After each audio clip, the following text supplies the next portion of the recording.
Assalamualaikum warahmatullahi wabarakatuh. Baiklah, pada sesi kali ini kita akan belajar tentang paragraf dalam bahasa Indonesia. Paragraf adalah kelompok kalimat yang merupakan bagian langsung dari sebuah keterangan, terdiri atas satu pikiran utama yang dikembangkan dalam beberapa pikiran penjelas dan tersusun secara sistematis logis. Itu pengertian paragraf menurut Tarigan. Kemudian pengertian lain menurut Syahruddin bahwa paragraf adalah seperangkat kalimat yang membicarakan suatu gagasan atau topik. Syarat pembentukan paragraf ada 3. Yang pertama, kesatuan. Dalam suatu paragraf hanya terdapat satu pokok pikiran atau gagasan. Syarat kedua, kepaduan. Penyusunan kalimat secara logis dan melalui ungkapan-ungkapan pengait antar kalimat. Syarat ketiga, kelengkapan.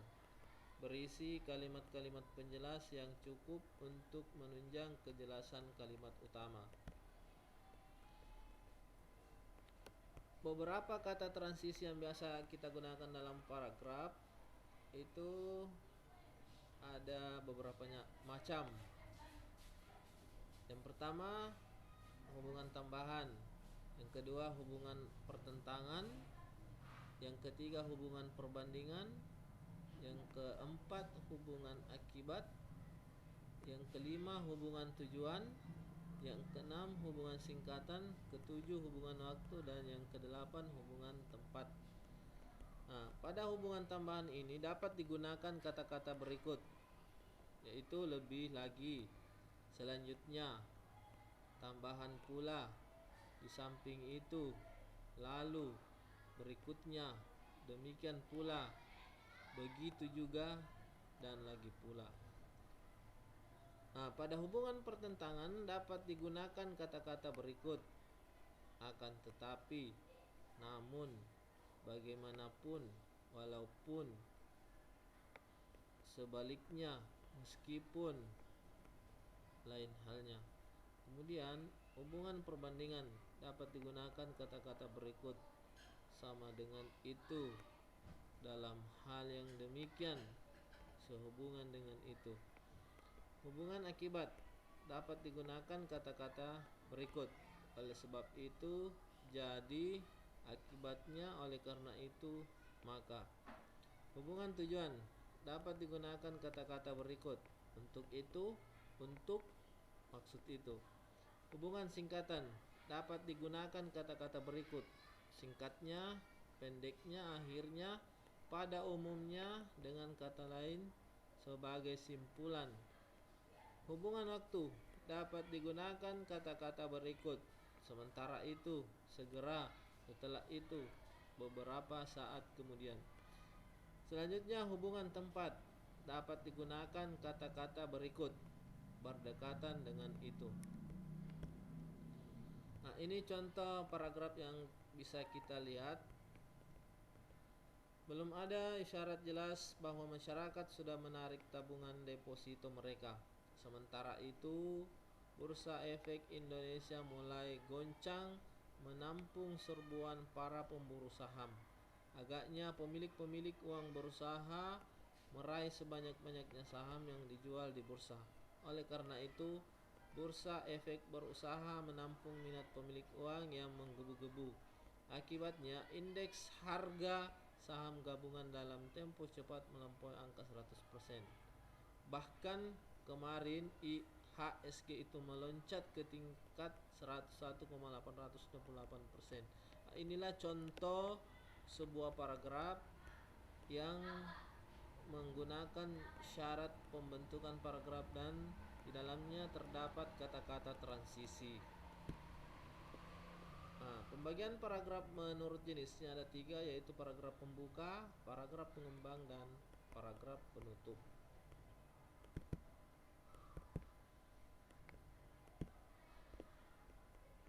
Rangka atau struktur sebuah paragraf.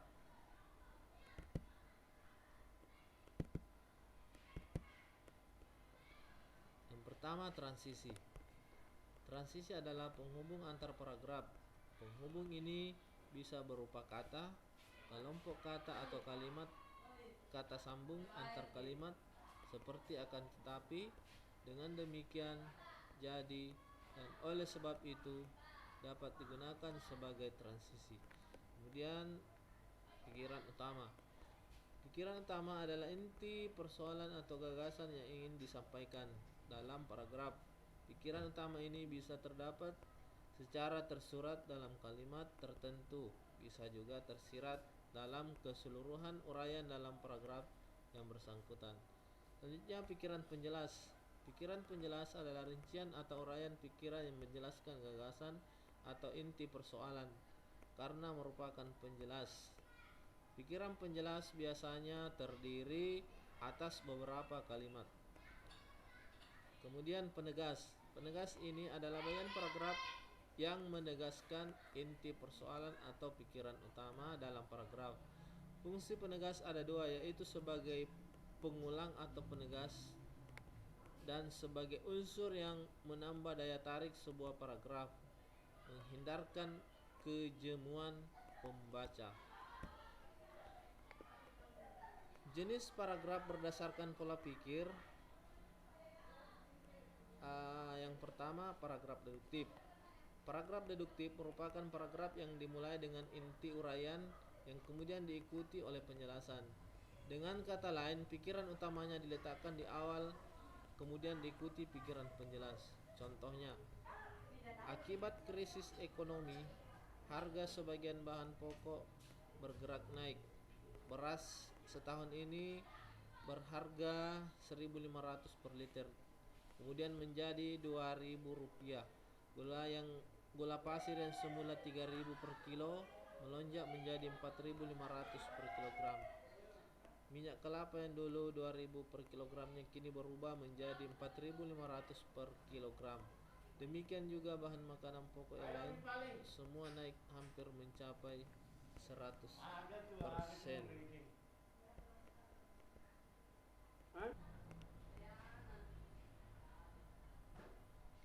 Selanjutnya,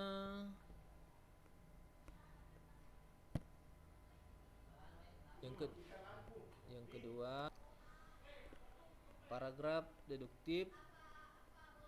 Paragraf dengan pola induktif merupakan kebalikan dari deduktif, yaitu keterangan atau pikiran penjelas diletakkan di awal kemudian diakhiri dengan inti uraian atau pikiran utama. Contoh, paragraf induktif. Dalam kehidupan bermasyarakat, apa yang dibutuhkan seseorang belum tentu sama dengan apa yang dibutuhkan oleh orang lain. Di samping itu, suatu kebutuhan yang bisa dicapai oleh seseorang belum tentu bisa dicapai oleh orang lain. Dengan demikian, dari waktu ke waktu kenyataan seperti itu akan selalu ada, sehingga kemungkinan terjadi konflik akibat perbedaan tersebut akan selalu ada. Yang ketiga, paragraf campuran. Paragraf campuran atau deduktif induktif ini dimulai dengan inti uraian pikiran utama, diikuti penjelasan atau pikiran penjelas, dan diakhiri dengan penegasan atau pengulangan dari inti uraian. Contoh paragraf campuran.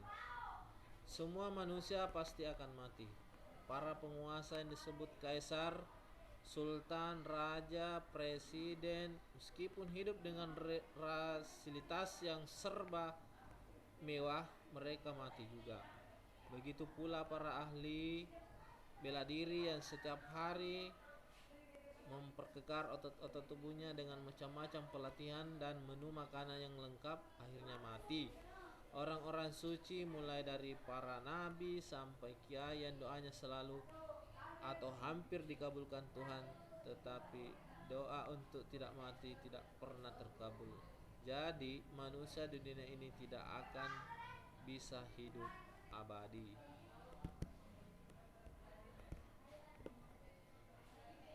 Pengembangan paragraf. Pola pengembangan paragraf itu yang pertama dengan memberikan contoh. Misalnya, kegiatan KOD di desa-desa yang belum dewasa sering dicampuri oleh tengkulak-tengkulak. Misalnya di desa Kioro, Apa saja kegiatan KOD selalu dipantau oleh tengkulak-tengkulak. Kadang-kadang bukan memantau lagi namanya, tetapi langsung ikut serta menentukan harga gabah penduduk yang akan dijual ke koperasi. Tengkulak itulah yang mengatur pembagian uang yang ditangani oleh ketua koperasi, mengatur pembelian padi dan sebagainya. Demikian pula dalam menjual kembali ke masyarakat, harga yang ditentukan selalu ditentukan oleh tengkulak itu. Dari hasil penjualan ini diminta upah yang cukup besar dari ketua koperasi. Kemudian pola pengembangan dengan menampilkan fakta-fakta.